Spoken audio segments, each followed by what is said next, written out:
Assalamualaikum warahmatullahi wabarakatuh. Kembali dengan saya Samsul Anam. Salam pejuang RSP. Kali ini saya ingin membahas mengenai cara memilih prospek atau calon konsumen yang berkualitas. Di sini ada 3 kriteria yang dimiliki oleh prospekan yang berkualitas. Eh, Salah satu tahapan untuk meningkatkan penjualan ialah dengan mengkualifikasikan atau mengkelompokkan calon pelanggan prospek. Kita harus mengetahui apa yang seharusnya diperhatikan untuk mengkelompokkan prospekan ini. Apa jadinya jika prospekan yang kita follow up terus-menerus, yang kita anggap hot prospek tapi tidak melakukan pembelian. Nah, meski sebenarnya ini tidak sepenuhnya sia-sia, pelanggan seperti itu cukup menghabiskan tenaga atau pikiran tim marketing. Agar kejadian tersebut tidak terulang, berikut 3 cara untuk mengkelompokkan atau mengkualifikasikan prospek kriteria yang harus dimiliki oleh konsumen yang prioritas supaya penjualan menjadi meningkat atau konsumen bisa langsung melakukan pembelian. Nah, yang pertama adalah prospekan yang mempunyai kebutuhan atau kebutuhan untuk melakukan pembelian, ya kan. Biasanya kalau marketing kan dari awal dia akan mencari kebutuhan konsumen. Nah, yang pertama adalah kebutuhan untuk melakukan pembelian. Hal pertama yang harus kita perhatikan adalah tingkat kebutuhan dari pelanggan prospek yang kita miliki. Untuk menggambarkan situasi ini, Anda harus perlu mengembalikan kebiasaan Anda jika hendak membeli atau memakai produk gitu ya. Ketika kita butuh, maka kita pastikan kita akan membeli produk tersebut. Maka dari itu kita harus mengelompokkan orang yang benar-benar butuh. Gimana caranya supaya kita tahu, ya kita gali informasi sebanyak mungkin. Itu mengapa kita harus mengkelompokkan prospek yang benar-benar memiliki kebutuhan. Dengan demikian dapat melanjutkan diskusi lebih aktif dengan calon prospek ini. Hanya saja jika kita jangan terlalu agresif, karena biasanya tindakan tersebut mengurangi kepercayaan terhadap kita sebagai marketing kalau terlalu agresif. Itu yang pertama, yaitu menggali kebutuhan atau orang yang memiliki kebutuhan. Kemudian yang kedua adalah memiliki kemampuan untuk membeli atau kemampuan untuk membayarnya.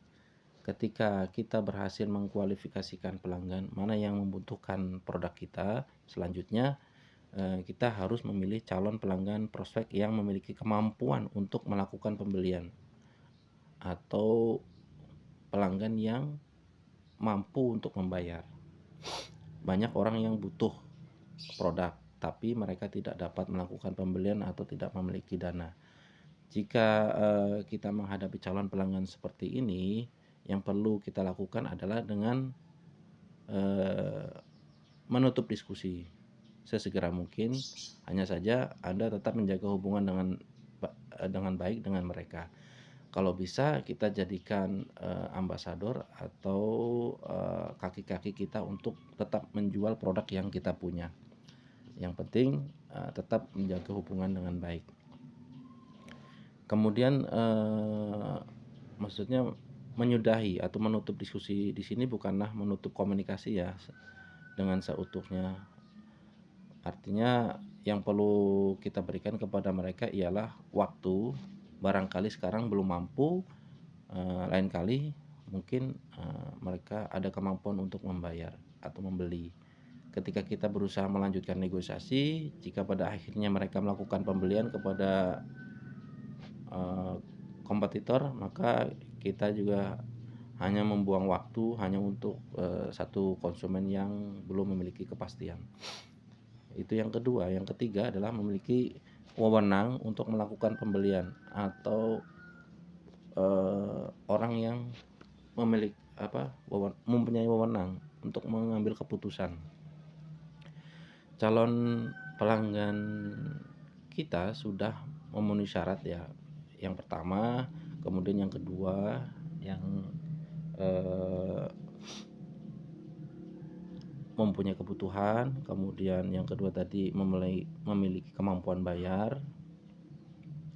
Hanya saja calon prospek ini tidak memiliki hak atau wewenang untuk melakukan pembelian atau tidak mempunyai kewenangan untuk memutuskan. Maka prospek seperti ini sama saja masih abu-abu atau semu dan tidak memenuhi syarat. Sebagai contoh, umpamanya kita sudah menawarkan rumah sedetail mungkin dan calon konsumen ini sudah merasa yakin dan tertarik, tapi pada akhirnya tidak bisa mengambil keputusan untuk membeli. Keputusan membeli nanti biasanya akan didiskusikan lagi mungkin dengan istrinya atau dengan orang tuanya atau dengan sanak saudaranya. Nah, ini sama saja tidak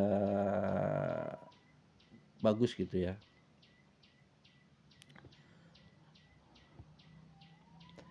Ketika pada akhirnya prospekan ini tidak memiliki hak untuk menentukan pembelian, ia harus bertanya kepada pasangan mungkin atau